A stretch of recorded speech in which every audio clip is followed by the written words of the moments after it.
ओम नमो भगवते वासुदेवाय। श्री कृष्ण गोविंद हरे मुरारी। हे नाथ नारायण वासुदेवाय। हरिवंश पुराण में मारुतों की उत्पत्ति व नारद का पूर्व जन्म। वैशाम पायन जी को मौन होते देख राजा जन्म जय बोले, प्रभु दक्ष प्रजापति की कन्याओं से उत्पन्न विभिन्न संतानों का भी विस्तार वर्णन कीजिए। इस पर वैशाम यान जी ने आगे कहा, हे राजन, पहले दक्ष प्रजापति ने देवता, गंधर्व, यक्ष, ऋषि, पशु, भूत, सर्प तथा पिशाच आदि की मानसिक सृष्टि की, किंतु उसकी पर्यंत न देखे फिर कन्याएं उत्पन्न कर मैथुनिक सृष्टि को आरंभ किया। इसके लिए उन्होंने प्रजापति वीरण की पुत्री आशकनी से विवाह किया। सर्वप्रथम आशकनी ने दक्ष ने 4000 पुत्रों को उत्पन्न किया। फिर उन्हें सृष्टि को बढ़ाने के लिए संतान उत्पत्ति का आदेश दिया। यह सब पुत्र हरे सर्व कहे गए। नारद जी ने हरे सर्वक से कहा कि जब तक वह लोग अपने वह भूमि के विषय में पूर्ण ज्ञान नहीं प्राप्त करते, तब तक वह भला कैसे सृष्टि कर सकते हैं, क्योंकि पूर्णता से ही पूर्णता उत्पन्न होती है। अपूर्ण व्यक्ति सूजन नहीं कर सकता। हे भारत शिरोमणि, नारद द्वारा ऐसे समझाए जाने पर हरे सुरवा आत्मा ज्ञान तथा भूमि के परिणाम को जानने के लिए अलग अलग दिशाओं में चले गए। सृष्टि क्रम में संलग्न नहीं हुए। तब सृष्टि बढ़ाने के उपदेश से दक्ष ने 1000 पुत्र और उत्पन्न किए और उनको प्रजा वृद्धि का आदेश दिया। वह सभी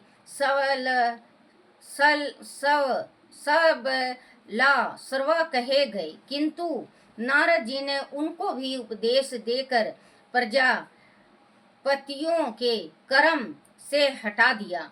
अंत वावला सर्वा भी अपने भाइयों की भांति आत्मा ज्ञान की प्राप्ति में लग गए। इस प्रकार नारद द्वारा अपने पुत्रों को प्रजा उत्पन्न के कार्य से हटाकर पूर्ण आत्मा ज्ञान प्राप्ति के मार्ग पर लगा दिया।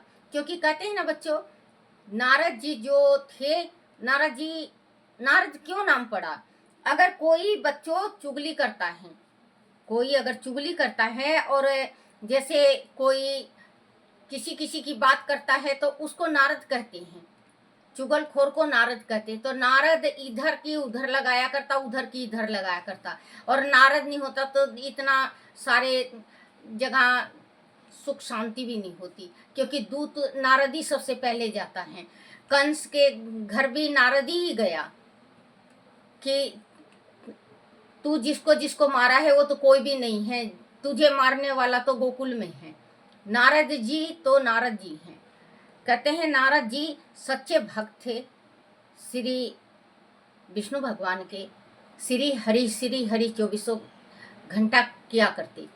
ये बहुत बड़े तपस्वी हुए, तप करने लगे। जहाँ पे तप किया था इन्हें शंकर भगवान ने, तो कामदेव को भस्म कर दिया था। काम का बाण जो उनके नाभि में लगा था, तो उन्होंने श्राप दे दिया था, तो वो जल के भस्म हो गए थे। तो उसी जगह पे नारद तपस्या किया। तो नारद जी को अभिमान हो गया कि शंकर भगवान तप नहीं कर सके और मैं देखो तप कर लिया। और 14-14 कोस चारों तरफ, 14-14 कोस चारों तरफ का शंकर भगवान ने श्राप दे दिया था कि कोई भी यहाँ पे तप करेगा वो काम के बस में नहीं होगा। कामदेव को, जिस टाइम कामदेव को श्राप दिया था, कामदेव जल गए थे, उस टाइम शंकर भगवान ने यही कहा था।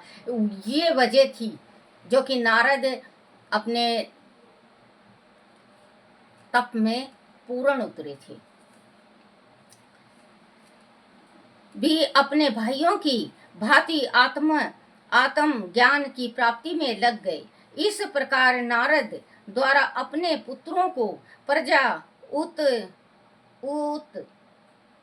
उत्पादन के कार्य में हटाकर पुनः आत्मा ज्ञान प्राप्ति के मार्ग पर लगा दिए जाने पर दक्ष को बड़ा क्रोध आया। उन्होंने नारद को पुनः गर्भ में वास करने का श्राप दे दिया, जिससे नारद नष्ट हो गए। आत्मा ज्ञान की प्राप्ति के लिए गए हुए हरे सर्वा तथा उनको ढूंढने गए सबला सर्वा उसी प्रकार वापस नहीं लौटे, जिस प्रकार समुद्र में जाकर नदियां वापस नहीं लौटती। अर्थात आत्मा ज्ञान प्राप्त कर लेने के कारण वह ईश्वर में ही विलीन हो गए। तभी से भाई को ढूंढने के लिए गए भाई नष्ट हो जाते हैं। इस प्रकार की मान्यता प्रचलित हुई। बाद में नारद जी को कश्यप मुनि ने दक्ष की कन्या के गर्भ से पुनः उत्पन्न किया। इस प्रकार नारद जी के 2 जन्म प्रारंभ में ब्रह्मा के मानस पुत्र के रूप में, बाद में कश्यप जी के पुत्र के रूप में हुए। इस प्रकार दक्ष द्वारा नारद जी को दिया हुआ गर्भवास का श्राप पूर्ण हुआ।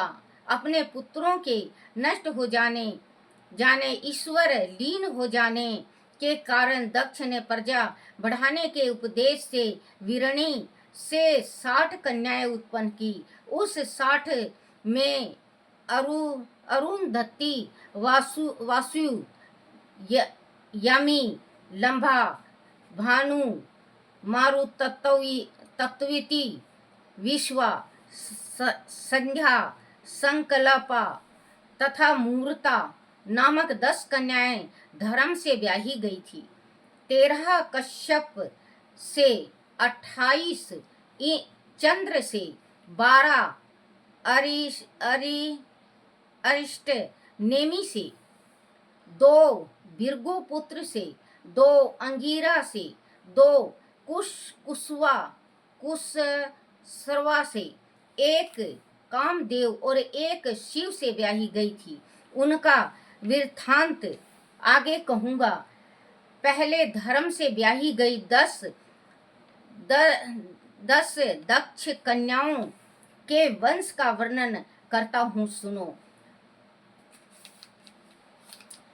बच्चों, जो ये अभी एक अध्याय में कल भी बताई थी आपको कि मैं एक अध्याय आपको सुनाऊंगी। और बच्चों मुझे माफ़ करना, क्योंकि कल भी मैंने कहा था कि बच्चों मैं जली हुई हूँ, थोड़ा सा मैं अटक जाती हूँ, जीभ नहीं पलटता मेरा। और बच्चों मैं पढ़ी लिखी नहीं हूँ। मैं भगवान की भक्ति करती थी तो परमात्मा ने थोड़ा सा ज्ञान दिया है जो मैं आप तक लाती हूँ। क्योंकि अगर आप सुनोगे तो बहुत अच्छा लगेगा और पढ़ोगे तो और अच्छा लगेगा।